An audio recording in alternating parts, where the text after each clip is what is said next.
আপনাদের কাছে একটা অন্য ধরনের গল্প নিয়ে চলে এসেছি। গল্পটা শুনলে আপনাদের খুব ভালো লাগবে আশা করি। গল্পের নাম জমের অরুচি।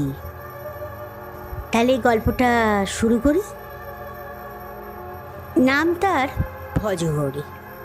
বুদ্ধিশুদ্ধি কম, দেহটি বিশাল। স্কুলে প্রত্যেকটি শ্রেণীর পরীক্ষায় দুবার ফেল করে তবে সে উচ্চতর শ্রেণীতে উঠেছে। সে ধরেই নিয়েছে একবারে পাশ করা সম্ভব না। স্কুলের ফুটবল টিমে ভজহরির একটা মস্ত ভূমিকা আছে। সে যদি মাঠে নামে তবে স্কুল জয়ের মালা পাবেই, কিন্তু বেশিরভাগ সময়ে সে ঠিক সময়ে খেলার মাঠে পৌঁছাতে পারে না। স্কুলের গেম টিচার এসব জেনেও তাকে খেলায় নেন। একবার কি হয়েছে শুনুন। একবার অন্য এক গ্রামের স্কুলের সঙ্গে প্রতিযোগিতামূলক ফুটবল খেলায় ছেলেরা ভজহরিকে বাদ দিয়েই খেলার টিম তৈরি করে নিল। কিন্তু ভজহরির কান্নাকাটি আর গেম টিচারের দয়ায় ভজহরিকে দলে নেওয়া হয়। শিক্ষক মশাই কান মলে তাকে সাবধান করে দিলেন যেন ঠিক সময়ে খেলার মাঠে হাজির হয় সে। ভজহরি খুব মনোযোগ সহকারে খেলার অনুশীলন করতে লাগলো। খেলার দিন সকাল থেকে এমন প্রস্তুতি নিল যাতে 2 ঘন্টা আগে মাঠে পৌঁছাতে পারে। সে এক লম্বা সাইকেল নিয়ে বেরিয়ে পড়ল। প্রতিযোগিতার মাঠে পৌঁছাতে গেলে গ্রামের রাস্তা দিয়ে যেতে হবে। রাস্তার পাশে পড়বে অনেক পুকুর আর সরু রাস্তা। মাঠে পৌঁছাবার কিছু আগে পুকুরের ধার দিয়ে যাবার পথে ভজহরি একটু হালকা মেজাজেই সাইকেল চালাতে লাগলো। এবারে সে সবার আগে পৌঁছে সবাইকে অবাক করে দেবে, কিন্তু অনেকটা যেন ভৌতিকভাবেই ভজহরির সাইকেল ব্রেক ফেল করে পড়ল একেবারে পুকুরের জলে। সাঁতার শেখার ব্যর্থতা ভজহরিকে জলের তলায় তলিয়ে দিচ্ছিল। যারা দেখতে পেয়েছিল তারা উদ্ধার করে তাকে হাসপাতালে নিয়ে গেল। খেলার মাঠে গেম টিচার প্রথমে রেগে গেলেও পরে সব শুনে বললেন, ভজহরি সত্যিই অবাঘা। এই ভজহরিও একসময় মাধ্যমিক পরীক্ষায় পাশ করে ফেলল। বাবা বললেন, বাবা বয়স তো অনেক হলো, আর লেখাপড়ার দরকার নেই, এবারে একটা চাকরির চেষ্টা করো, আমি আর সংসার টানতে পারছি না। কিন্তু এই বিদ্যায় কি চাকরি বা পাবে? এর মধ্যে বিএসএফ দলে জওয়ান নেবে শুনে ভজহরি সেখানে চাকরির চেষ্টা করল। জীবনে এই প্রথম ভজহরি এক চান্সে সফল হলো। 2 দিন পর সামান্য মেডিকেল টেস্ট হয়েই ভজহরি চাকরিতে যোগদানের পত্র হাতে পাবে। বাড়ির সবাই খুব আনন্দিত। ভজহরিও আনন্দ রাখার জায়গা পাচ্ছে না। কি করবে কি না করবে ভেবে কুলও পাচ্ছে না। ফুরফুরে মন নিয়ে বাজারের দিকে গেল বন্ধুদের খবরটা দিতে। বেশ কিছুক্ষণ হইচই করে বাড়ি ফেরার পথে হঠাৎ বাজারে একটা বড় রুই মাছের দিকে নজর পড়ল। ভজহরির মাছটা দেখে তার খুব লোভ হলো। হাতে যা ছিল তাই দিয়ে মাছটা কিনে ফেলল। মাছটা হাতে ঝুলিয়ে বাড়ি গিয়ে মাকে বলল, মা দেখো কত বড় রুই মাছ কিনে এনেছি, তুমি খুব ভালো করে রান্না করবে, কাল থেকে আমার চাকরি হবে, আজ সবাই মিলে আনন্দ করে মাছ দিয়ে ভাত খাবো। মা হাসি মুখে রান্না করলেন। সারা জীবন ব্যর্থতার বোঝায় ভারাক্রান্ত ছেলেটার এই হাসি মুখ মায়ের মনেও আনন্দ এনে দিয়েছে। রান্না হয়ে গেলে রাত্রিবেলা বেশ কয়েক টুকরো মাছ দিয়ে তৃপ্তি করে ভাত খেল।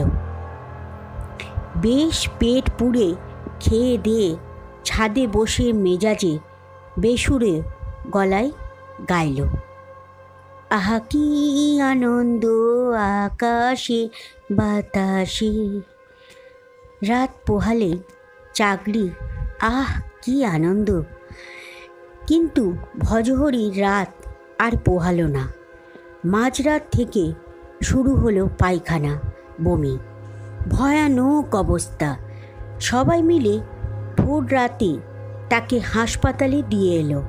মৃত্যুর সঙ্গে লড়াই করতে করতে পার হয়ে গেল ভজহরির মেডিকেল টেস্টের সময়। গড় হাজির হওয়ার জন্য বাতিল হয়ে গেল তার চাকরির আবেদন। প্রাণে বেঁচে গেলেও একরাশ ব্যর্থতার গ্লানি নিয়ে।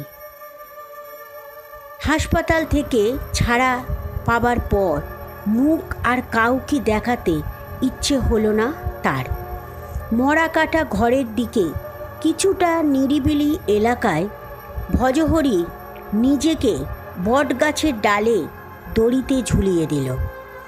ভজহরির আত্মা ভূত হয়ে আশ্রয় পেল বট গাছেরই একটি ডালে। হাসপাতালের এই মর্গের পাশে এই বট গাছটাই আর অনেক ভূত এলাকায় ভয় সঞ্চার করে দাপিয়ে বেড়াচ্ছে অনেক দিন ধরে। সুযোগ পেলে মানুষের ঘাড় মটকে নিচ্ছে। ভজহরির একেবারে এসব পছন্দ হলো না।